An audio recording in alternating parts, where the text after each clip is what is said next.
Hello everyone friends. तो आज का जो हमारा क्वेश्चन है वो क्या है, 17, 23 और 29 का अभाज्य गुणनखंड विधि से एचसीएफ तथा एलसीएम बराबर क्या है, अर्थात एलसीएम और एचसीएफ निकालना है। तो फ्रेंड्स आपको पता है अभाज्य गुणनखंड विधि से कैसे निकालते हैं। तो जो संख्या रहता है उसका सबसे पहले निकाल लेते हैं क्या, गुणनखंड। जैसे 17, 23 और 29 का हम निकालेंगे सबसे पहले गुणनखंड। तो 17 का सबसे पहले निकालते हैं गुणनखंड। 17 किससे कटेगा फ्रेंड, 17 स्वयं से ही कटेगा। तो 17 एकम 17, इस तरह से 17 स्वयं से कटेगा, इसलिए हमने यहाँ पे लिख दिया 17, अर्थात 17 भागित 17 करेंगे तो 17 एकम 17, 17 का पहाड़ा एक बार पढ़ लिए। इसी प्रकार अब ये एक को भी काट लेते हैं, वैसे एक ना भी काटेंगे तो चलेगा, लेकिन एक को काटेंगे तो एक एकम एक, इस तरह से। अब कुछ किसको, 23 का भी क्या निकालेंगे, गुणनखंड निकालेंगे। 23 भी किससे कटेगा, स्वयं से कटेगा, 23 एकम 23। इसी तरह से एक आ गया तो एक को भी हम एक ऐसे काट देते हैं, एक एकम एक। इस प्रकार आप किसका निकालना है, 29 का। तो 29 का निकाल लीजिए, 29 भी स्वयं से कटेगा, इसी तरह से 29 एकम 29। तो ये एक को भी काट लीजिए तो एक एकम एक। इस प्रकार हमने इन तीनों क्या निकाल लिए हैं, गुणनखंड निकाल लिए हैं। तो फ्रेंड्स कभी भी किसी भी संख्या का अभाज्य गुणनखंड विधि से एचसीएफ और एलसीएम निकालेंगे तो इसी तरह से गुणनखंड निकाल लेना आप। उसके बाद क्या करना है आपको, गुणनखंड निकालने के बाद गुणनफल के रूप में लिखना है। तो 17 का जो गुणनखंड कौन कौन है, 17 का गुणनखंड है 17 गुणित 1 है ना। तो 17 गुणित 1 करेंगे। इसी प्रकार ये 23 है, 23 का गुणनखंड क्या है, 23 का गुणनखंड है 23 गुणित 1। तो यहाँ पे लिखिए 23 गुणित 1। इसी प्रकार ये 29 है, 29 का गुणनखंड क्या है, तो यहाँ पे लिखिए 29, 29 गुणनखंड है 29 गुणित 1। तो यहाँ पे लिखिए 29 गुणित 1। अब हमें क्या करना है, अतः यहाँ पे लिखना है 17, 23 और 29 का HCF बराबर। अब देखिए फ्रेंड्स इन तीनों में से कौन सा गुणनखंड उभयनिष्ठ है।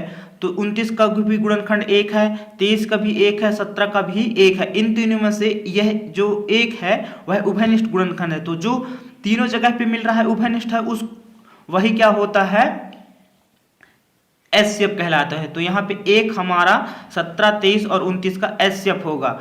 बाकी के ये जो उभयनिष्ठ नहीं है, ये यहाँ पे 23 है, यहाँ पे सॉरी यहाँ पे 29 है, यहाँ पे 23 है, यहाँ पे 17 है, अलग अलग हैं। तो ये जो है क्या है, एचसीएफ नहीं कहलाएंगे। जो तीनों जगह पे मिले वही एचसीएफ कहलाता है। तो ये एक, ये एक, ये एक, ये तीनों जगह पे मिल रहा है, उसको एक ही बार लिखते हैं। तो ये एक को एक ही बार लिखें। इन तीनों में से यहाँ पे भी एक, यहाँ पे भी एक, यहाँ पे भी एक, तो इस तीनों एक को एक बार हमने लिख लिया। उसके बाद हमें तथा क्या करना है फ्रेंड्स, एलसीएम ज्ञात करना है। तो एलसीएम बराबर, एलसीएम में क्या होता है फ्रेंड्स, जो उभयनिष्ठ रहता है उसको एक बार लिख लेते हैं। उसके बाद जो उभयनिष्ठ नहीं रहता, जितने गुणनखंड रहते हैं जैसे कि 17, 23, 29, उन सभी गुणनखंडों को गुणनफल के रूप में लिखते हैं।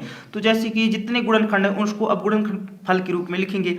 अब ये जो उभयनिष्ठ है उसको हम एक बार लिख लिए है ना। अब बाकी की जो बचे गुणनखंड हैं उनको भी लिखते हैं, और अगर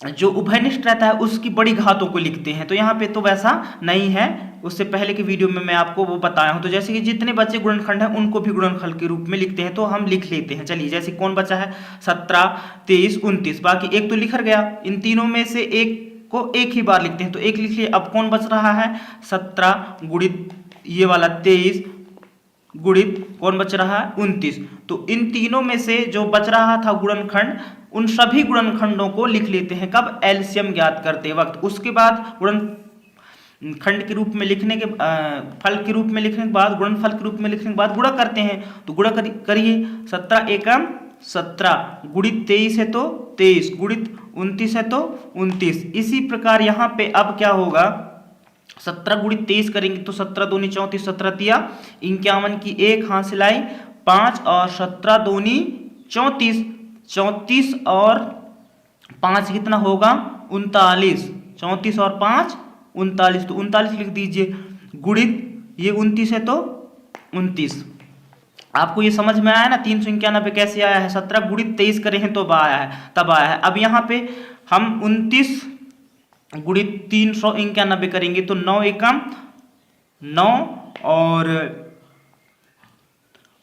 9 9 81 की 1 हासिलाई 8 9 3 27 27 और 8 27 28 29 30 31 32 33 34 35। तो यहाँ पे लिख दीजिए आप 35।